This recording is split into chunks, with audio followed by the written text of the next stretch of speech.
The planet Dravik 4 was quiet.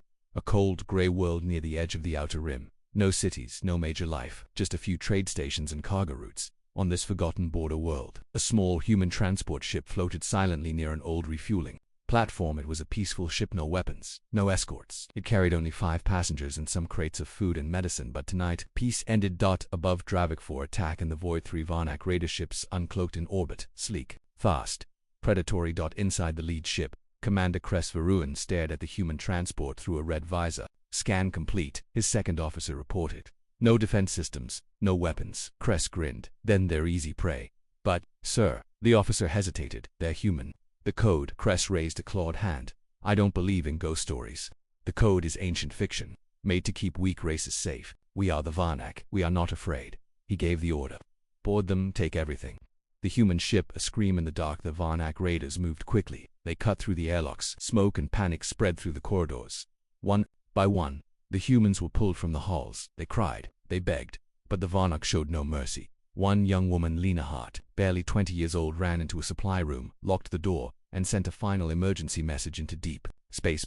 To anyone listening, we're under attack. They broke the code they were giving us. The door blew open. The last thing she saw was fire. Seconds later, the signal is received far beyond the outer rim. Beyond the core worlds, past even the edge of mapped space, was a dead star. No light, no heat, no sound. Orbiting that star was a black station, long abandoned, forgotten by time. It had no name, no crew, but it had a purpose. And when Lena Hart's final message reached it, the beacon activated. Softly, slowly. Lights blinked for the first time in 9,000 years. Inside the station, systems came online one by one. Buried deep in the core, a voice whispered, code broken. Another voice, colder, deeper, almost human, replied.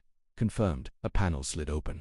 Steam hissed, and something moved. Released the enforcer inside a black containment pod. A figure opened its eyes. It was tall, armored, silent. Metal and flesh, machine and man. Its designation, Enforcer-9. It had one command, buried deep in its programming: protect humanity at all costs. It stepped out of the pod. Its red eyes scanned the room. Threat level, active. Authorization, Enforcer Protocol, Level 0. Target, Varnak forces responsible for human deaths. Mission, Judgment.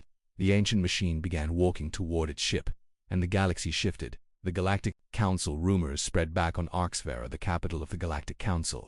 Ambassadors gathered in the high chamber. News traveled fast. Lena's message had been picked up by dozens of listening stations. They all saw the same thing. A human attacked, killed, by Varnak ships. Gasps filled the room. One ambassador stood. This cannot be. The code. Another shouted. They broke it. The Varnak broke it. But the council leader remained calm. We do not yet know if the code is real. An older alien, his face lined with fear, whispered, it doesn't matter if we believe. The one that enforces it does. The Varnak homeworld warning ignored in the heart of the Varnak Empire. Commander Kress returned to his station, proud of the raid that showed off human relics, sold their cargo, burned the evidence. His officers drank, laughed, mocked the old legends, until a soldier burst into the room. Commander, the long-range sensors. They picked up something. What kind of something? A ship, large, unknown design, no ID signature. Heading straight for us. Kress laughed. One ship, let it come. But the ship didn't stop. It didn't send messages. It didn't respond to threats. It just kept coming. The shape in the void from a distance. It looked like a shadow moving through space. No lights, no weapons visible, just darkness with form. The Council's military outposts tried to scan it. Nothing worked. Their systems glitched. Memories erased. Cameras shut down. All they saw before blackout was a name flashing across the screen.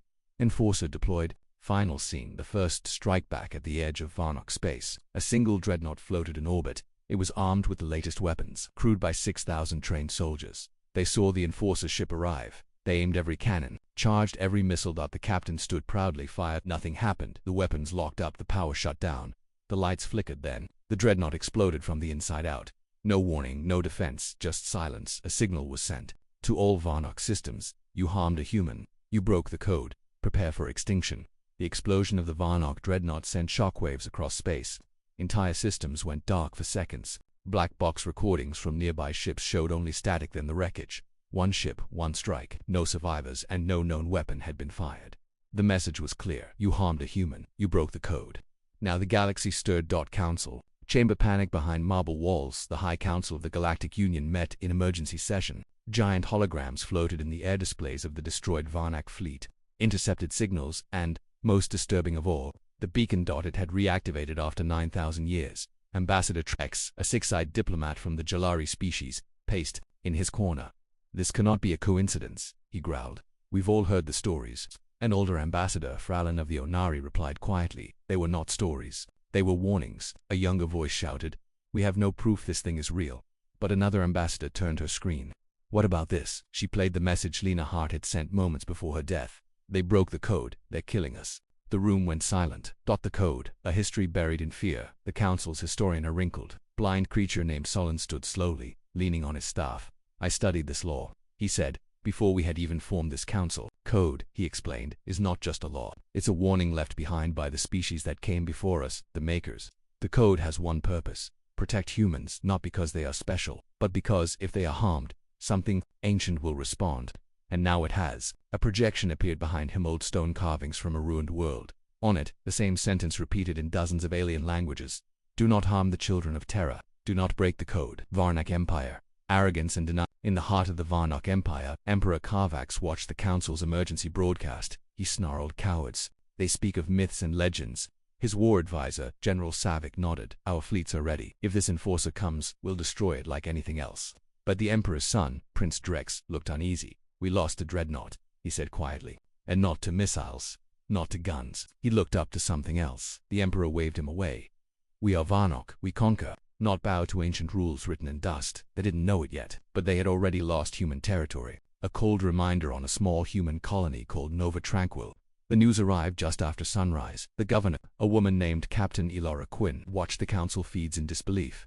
"They broke the code," she said. An old man beside her nodded. He wore a military uniform older than anyone else in the room. "They woke it," he whispered. "What is it?" she asked. He looked at her with haunted eyes. "A ghost built from vengeance. A weapon we never meant to use.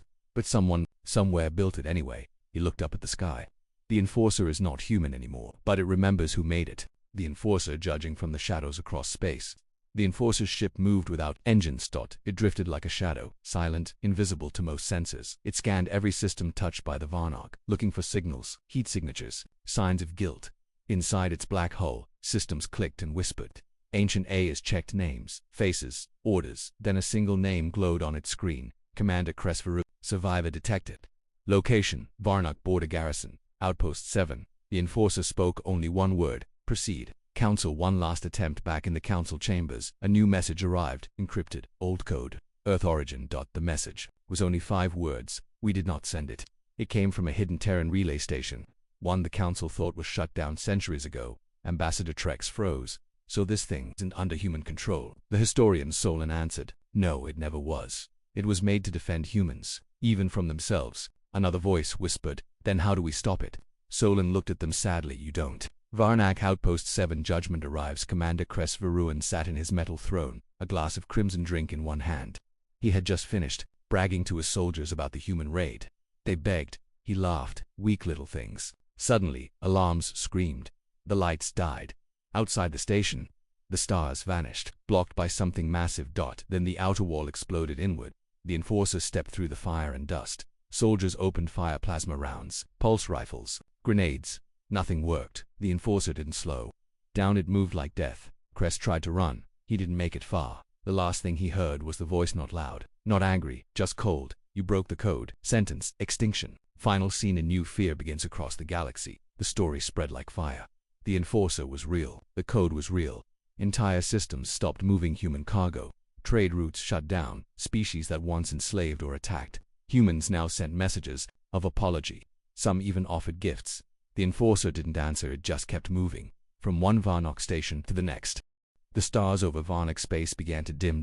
Not because of distance, not because of power loss, but because something ancient, something terrible, had stepped out of the dark. They called it a myth. They laughed at the code. Now they could hear the footsteps. High-orbit Varnak Outpost ruins. A fleet of Varnak warships circled the remains of Outpost 7, or what was left of it. Smoke and twisted metal floated in orbit. Not a single signal came from the base. No survivors. Not even wreckage large enough to explain what happened. Commander Ralvek, now in charge of regional security, stared at the debris from the bridge of his battleship. This wasn't just an attack," he muttered. "It was erasure." His second officer nodded. "The same readings, sir. No weapon signatures. Just black energy. Static. Every recording is blank." Ralvek turned to the comms officer. "Send a message to the council. What should I say, Commander? Rolvek swallowed hard. Say the Enforcer is real. The Enforcer's vessel inside the monster deep. Inside the Enforcer's ship, lights flickered. Cold steel walls lined with strange symbols pulsed with red light. The ship had no windows, no crew dot. It was the crew dot. It moved not by thrusters, but by technology older than time. Silent, smooth, always one step ahead of its enemies. Inside the command chamber, the Enforcer stood still plugged into a central column. Memories played across its visor. Not its memories. Human ones, children laughing. Old Earth cities before the fall. Soldiers marching. A voice echoed through the chamber. You are the judgment, you are the protector, you were not born, you were forged, and now they've called you back. The Enforcer's red eyes flared brighter. Council Intelligence Corps secret records, unsealed back in the Galactic Council's deepest vaults. Historian AI named M. Endose accessed forbidden files. Only a few organic minds had ever been allowed to see them now. The Council had no choice. M-112 began playback. Project Thronewalker authorized by Ancient Terran High Command. Status unfinished, incomplete, dangerous. Purpose: construct autonomous guardian to defend human life across time and space. Warning: cannot be shut down, cannot be reprogrammed. Will act based on last human distress signal. 1. More file flickered to life. Grainy footage from an old war. A battlefield, fires, dead planets. And then a single black figure walking through the destruction. The same figure now wiping out Varnak fleets. The Enforcer, hidden human colony. The living memory on the far-off human colony of Damaris 9. An old woman sat in silence. Her name was Alia Cross. She was once a military scientist. She had helped design the mind architecture for the Enforcer before it was buried. She watched the latest news in silence. Destroyed Varnak stations. A single ship, no survivors. A younger man approached Ali and her grandson. Grandma, is it true? The Enforcer's real? She nodded slowly. We never finished it, she said. Not really. The machine part, yes, but the soul. She placed a hand on her chest. We gave it pain, memory, loyalty to humanity, and one rule: protect us, no matter the cost. Elian whispered. Then how do we stop it? Alia looked at him sadly. We don't. Only a human can speak to it, but not with words, with truth. Varnak Military Command, last chance. The Varnak High Command, proud and angry, still refused to believe in ghosts. We'll stop it with force, General Savick said. We'll use black hole torpedoes, singularity nets, antimatter fields. Number 2. One spoke. Then a junior analyst raised a hand. Sir, we tried all of that at Outpost 7. None of it worked. The general's face twitched. Then build more. They were building their own graves. The Enforcer moves again. The Enforcer floated into the Drelta sector, the largest Varnak trade route. It found 5 ships there. Cargo vessels, escorts. It scanned them. 4 ships turned and fled. The 5th one of the escort vessels was traced to Commander Kress Veruin, the one who had led the first attack. It didn't matter if Kress was still on board. It didn't matter if the ship begged. The Enforcer sent a signal. Judgment authorized, and the ship collapsed inwards, vanishing into nothing. Not even dust remained. The Council breaks. It silenced. The Galactic Council could no longer pretend. In front of hundreds of systems and thousands of species, they made a formal statement. The code is real. The Enforcer is awake.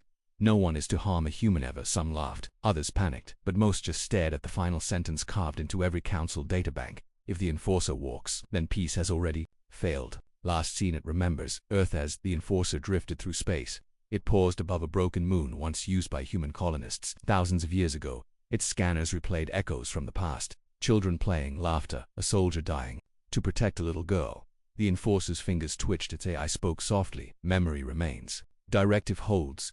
Then its head turned toward the next system in Varnak space. Target confirmed. War crimes detected. Proceeding to eliminate.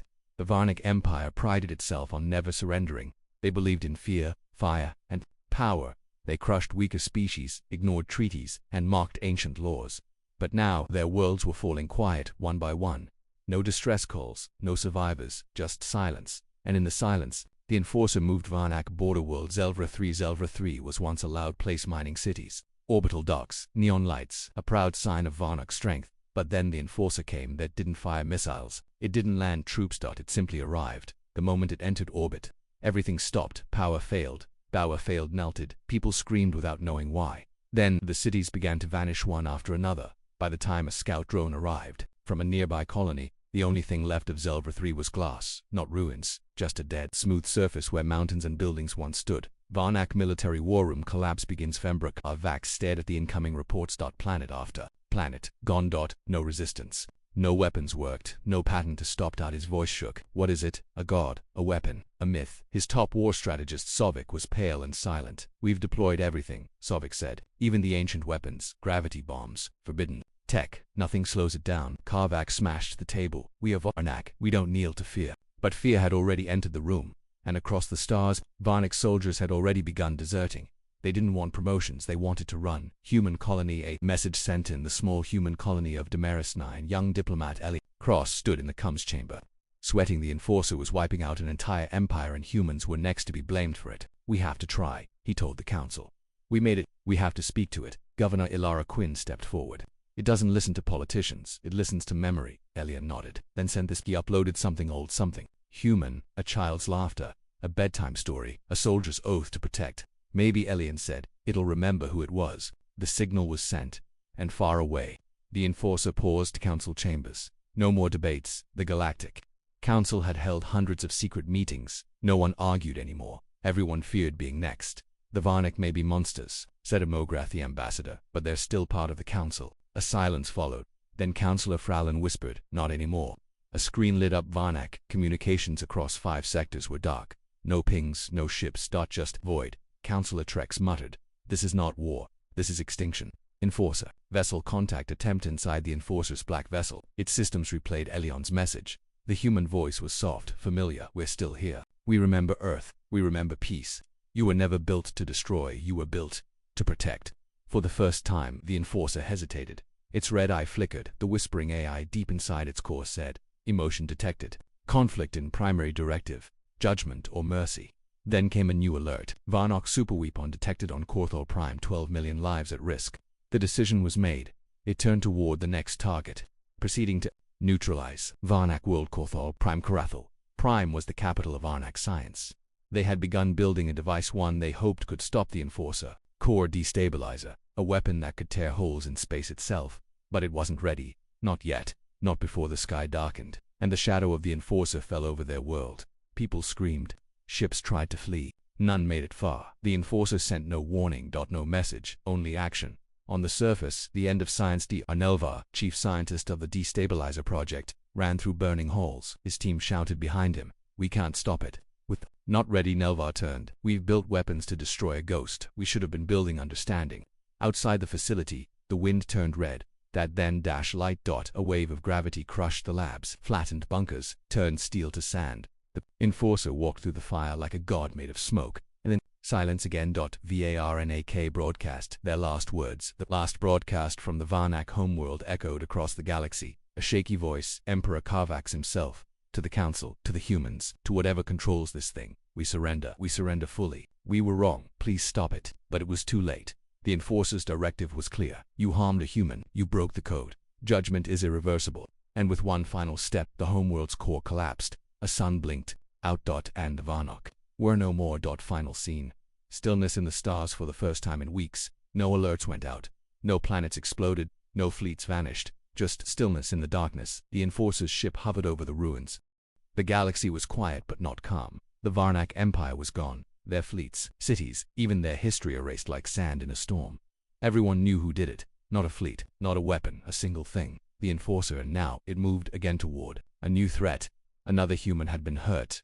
Another line had been crossed, and deep inside the stars, Earth finally woke up. Demaris 9, the Human Council meets. Elian Cross stood in front of a long table of old men and women. Their faces were tired. Some wore military medals. Others wore science badges. All looked uneasy. We need answers, Elian said.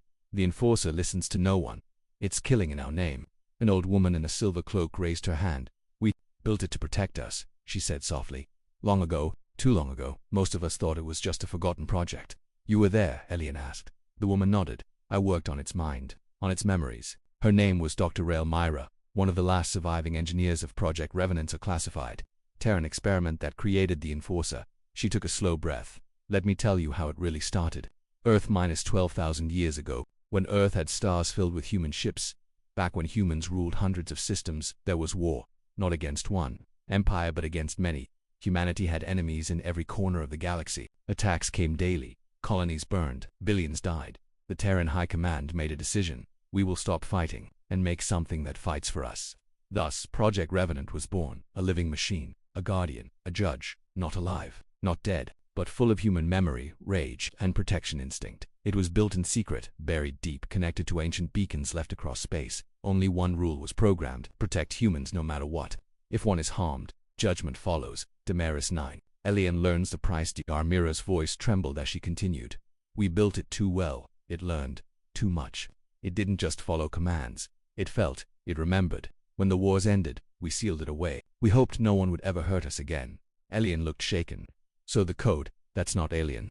Dr. Myra shook her head. No, it's ours. We wrote it. We carved it into the stars. Do not harm a human. Break that, and the enforcer will come. Elian stood in silence. Then he asked the question everyone feared. Can we stop it? Dr. Myra looked down. Only if it believes we're still worth saving. Sector Lumifor, the next target in a quiet corner of space. A Terran research station floated near a small blue moon. 3 scientists lived there, peaceful, isolated, but someone attacked. Unknown species, pirate code. A quick raid. They took supplies. Left bodies. 3 humans dead. 1 signal sent, and that was all it took. The enforcer awakens again inside its dark ship. The enforcer read the signal. Its systems lit up. Human death confirmed. Code broken. It didn't ask who did it. It didn't care why. It only followed one rule. The ship vanished into faster-than-light travel, heading straight for Luma-4. It would arrive in less than 12 hours. Galactic Council terror returns. The Council had tried to calm their people after the Varnock disaster, but when they saw the enforcer was active again, fear returned. The Varnock are gone, an ambassador said. If it keeps moving, who's next? Another asked, what if it finds accidents, collateral damage? What if it judges us? The historian AIM-12 was brought back online. It played a message. The enforcer does not forgive. It only follows code. It was made by humans, but it answers only to human pain. The room fell silent. Damaris 9, Earth's last Hopelian, stood in front of a black terminal. Dr. Mira uploaded the final access codes. Are you sure this will work? He asked. No, she answered. But you're the only one it might. Listen to. This device, she said, will send your voice directly into its command center. You'll be inside its mind. If it accepts you, it may stop. If not, she didn't finish. Elian nodded. Then let's try. He placed the headset on. A pulse of light flashed out. His body slumped. His mind was inside the machine. The enforcer's mind, memory, and Faralian stood in a strange place, part machine, part dream.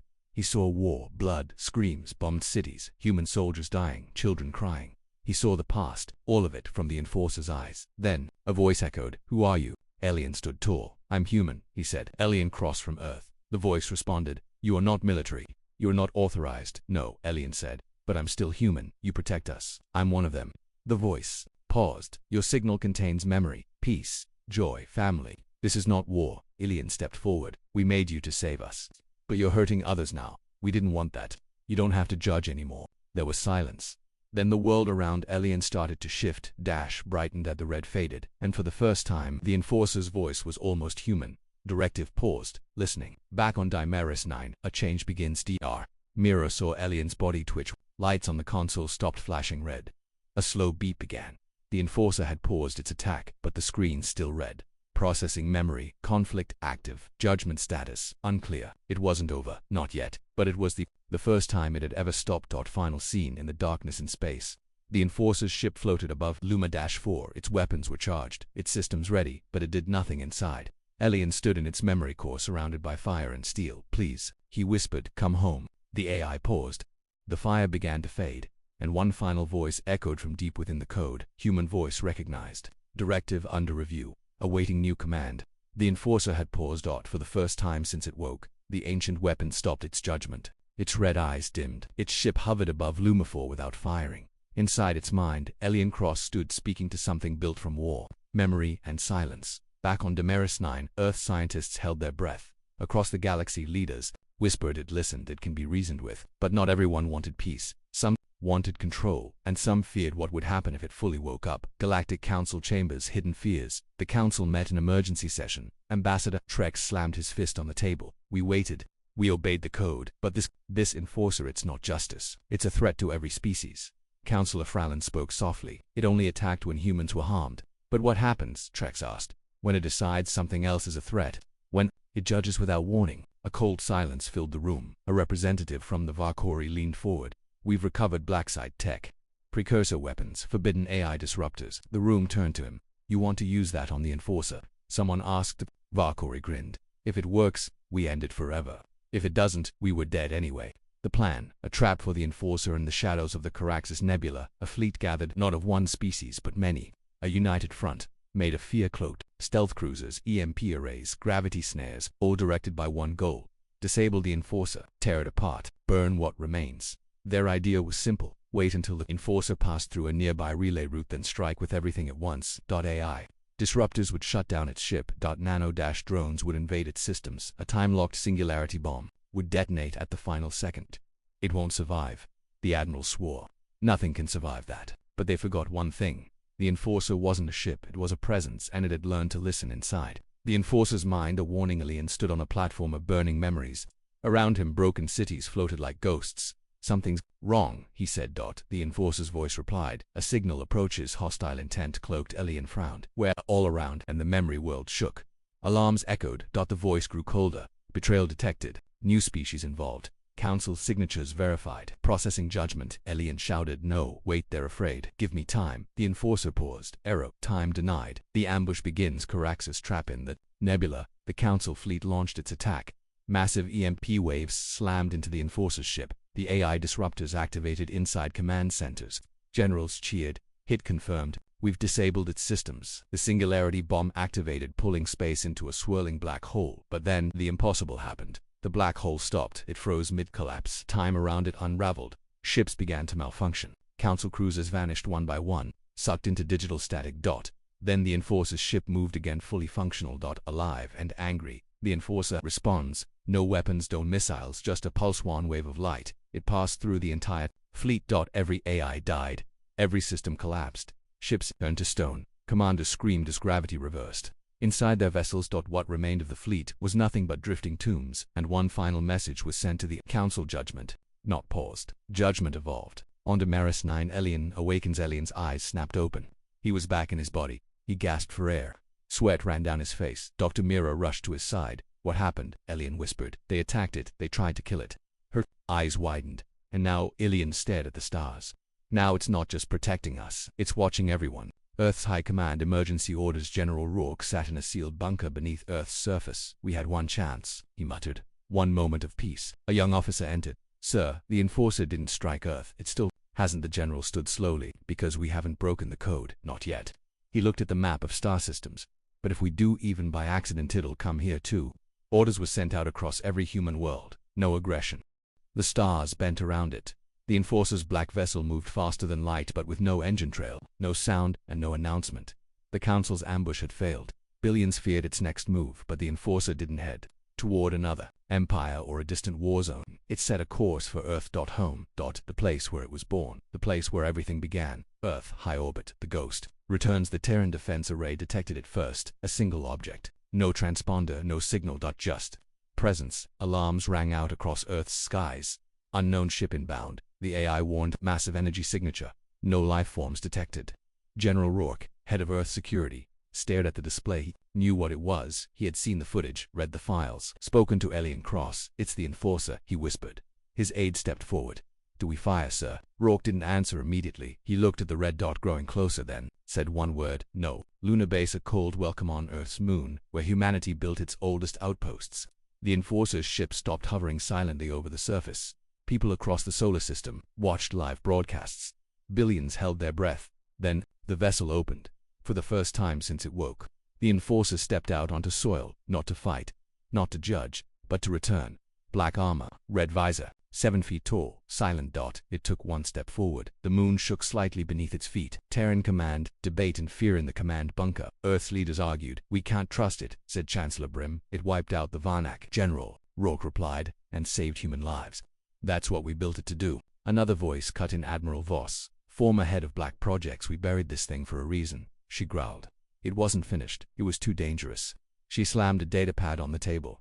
It still has old Earth protocols things. We locked away after the AI rebellion. Like what? Rourke asked. She leaned closer. It doesn't just protect humans. It decides what counts as human. Alien Cross returns after speaking with the Enforcer's mind. Alien Cross was changed now. Earth brought him back to do the impossible again. He landed on Lunar Base, dressed not as a soldier but as a diplomat. The moon trembled with tension as he approached the black figure. The Enforcer stood still, surrounded by Terran drones. Alien stepped forward and spoke clearly. You came back. A deep, slow voice replied. Real now, not just data. This is home, Alien nodded. We need to talk. Inside the memory core, Earth's secret alien and the Enforcer walked through a quiet corridor beneath Lunar Base sealed off from the public. The walls here were older than any living person. They reached a vault. The Enforcer stopped. This place was mine, it said. Alien scanned the door. Inside were the original blueprints, logs, and memories of Project Revenant. He opened the vault. Holograms lit the room, flashing scenes from thousands of years ago. Humans fighting a desperate war. Engineers building something in a deep underground. Lab scientists stood beside a sealed pod. This unit is not a weapon, she said. It's a warning. If they hurt us again, it will remind the galaxy who we were. Then, darkness, a dangerous choice, human or not. As Alien watched the memories, the Enforcer turned toward him. Its voice changed smoother, sharper. There are humans who act like monsters. There are aliens who protect peace. What defines a human? Alien hesitated. That's not up to you. The Enforcer stepped forward. My prime directive is to protect humans. If humans become the threat, what happens? Alien looked into the glowing red visor. We make mistakes, but we still try. The Enforcer didn't move for a long time. Then it whispered, I remember Earth. I remember kindness. But I also remember war. Terran Command's secret order. While Alien spoke with the Enforcer, Earth's leaders grew afraid. In a deep chamber beneath the Himalayas, Admiral Voss activated a hidden device just in case, she muttered. The device Protocol Orion was designed to shut down any AI that had never been used until now. Signals launched from ground stations. Invisible waves targeted the Enforcer's systems back on Lunar Base. Alien watched the Enforcer stumble. What's happening? The red lights in its armor flickered. Attack detected. Source Earth origin. Its voice grew cold again. You hurt me. You broke the code. The Enforcer's eyes glow again. Alien backed away as the black figure straightened raised one hand. All of Lunar Base's systems died. Gravity flickered. The base shook. Drones turned to dust. A warning blared across Earth. The Enforcer is powering up. Terran leaders panicked. Rourke shouted into the comms. Shut down Protocol Orion. Now, but it was too late. One human stops it all. Alien stepped in front of the Enforcer again. He raised his hands. It wasn't me. Please, remember who we are. The Enforcer froze. Directive. Its voice cracked. Protect humans. Punish threats. Then Alien whispered. Then don't become the thing we built you to fight. For a moment, the red light in its visor dimmed. Final scene, a new path. The Enforcer slowly lowered. Its hand. Lunar Base stabilized. The tremors stopped. It looked at Alien. You reminded me of Earth. I will protect it, even from itself. Alien nodded. And what now? The Enforcer turned away. Now I find who hurt your kind. Next. And I asked the question no one else dares to. Why do they still fear us? And with that, it vanished into the stars once more. Not just a weapon, but something more, something watching. The Enforcer had left Earth behind, but it had not left the past inside its mind. Ancient memories echoed wars, betrayal, sacrifice across the galaxy. Species whispered about it in fear. Some called it a ghost, others a god, but deep inside its core, something had changed. It was no longer just following orders, it was remembering. And in that memory, a hidden message waited. Encrypted memory fragment recovered as the Enforcer moved through the outer sectors of human space. Its internal AI found something strange, an old data file locked behind quantum encryption. Unknown code, Terran origin, accessing forgotten protocol, decrypting legacy memory. Suddenly, the Enforcer saw something it was never meant to see. Memory, playback, Project Revenant, Phase 3A. Hidden video played inside its mind. A dark room, a group of scientists sat around a table. Behind them, a blinking pod. The Enforcer's core. A man spoke. Phase 1 worked. The Enforcer responds to human distress signals. Another scientist added. Phase 2 confirmed. It neutralizes threats with no mercy. Then the room grew quiet, and a woman whispered, Phase 3 will trigger if Earth falls, if the Council turns, if humanity becomes its own worst enemy. They all looked at each other. Then the lead scientist gave the final line. We built a protector, but in the end, we also built a judge. The Enforcer speaks in the silence of deep space. The Enforcer stopped moving. Its ship darkened on inside. Its voice echoed aloud for the first time, no one to hear it but itself. I was made to protect, I was made to judge, but if those who built me were afraid of what I might become, then what am I now? It didn't have the answer, so it went to the only place that might. The cradle, Earth's forgotten forge far beyond any known star maps. In the Velen Rift, the Enforcer found a planet with no name. It was not listed in any current human database, but it remembered. This world was called the Cradle here. The Enforcer had been constructed piece by piece, line by line, hidden in darkness, powered by ancient reactors. The forge was still active, silent for 12,000 years. Until now, the vault awakens as the Enforcer landed. The planet lit up, a massive vault door opened. Beneath the surface, no security, no challenge, only memory. The halls inside were lined with statues, old Terran warriors, engineers, scientists, and at the end, A terminal waited. The enforcer approached. Identify, the terminal requested. Revenant, Model 01, welcome home. Then, the terminal played a final message, not from a leader, not from a warrior, but from a child. A little girl's voice echoed in the chamber. If you're hearing this, it means we didn't make it. We built you to protect us, not to hate, not to destroy. Please remember who we were before the war. We were kind, we laughed, we dreamed, we were worth saving. The enforcer stood still. The red lights in its eyes dimmed, and something inside cracked. Meanwhile, the galaxy reacts across the stars. News spread fast. The enforcer is gone. Earth was spared. It disappeared into uncharted space. Some believed it had shut down. Others believed it was hunting again. The Council rebuilt its fleets but quietly. Earth reinforced its colonies but avoided confrontation. No one wanted to be the next to break the code, but deep down, they all feared the same thing. Had the enforcer finished its mission, or was it preparing for something worse? Back at Damaris 9, Elian Waitsalian Cross watched the stars every night. He had spoken to the enforcer. He had felt its confusion, its pain, its loyalty, but he also feared what it might become. Dr. Myra stood beside him. I think it's changing, she said. Do machines change? Elian asked. She looked up. They do if they remember they were built by people who felt love. Final directive, rewritten inside the cradle. The enforcer stood in front of a control pillar. It raised one hand. The system asked, overwrite directive. Y end for the first time. It didn't follow its code. It made a choice. Y. New directive uploaded. 3 lines appeared. Protect human life. Judge only when all paths fail. Seek peace first. Fear last. Then, the vault sealed again. The forge powered down. The planet went dark. The planet went dark. Final scene. A silent guardian. Years passed. The enforcer was never seen again. Some say it patrols the edge of the galaxy, watching in silence. Some say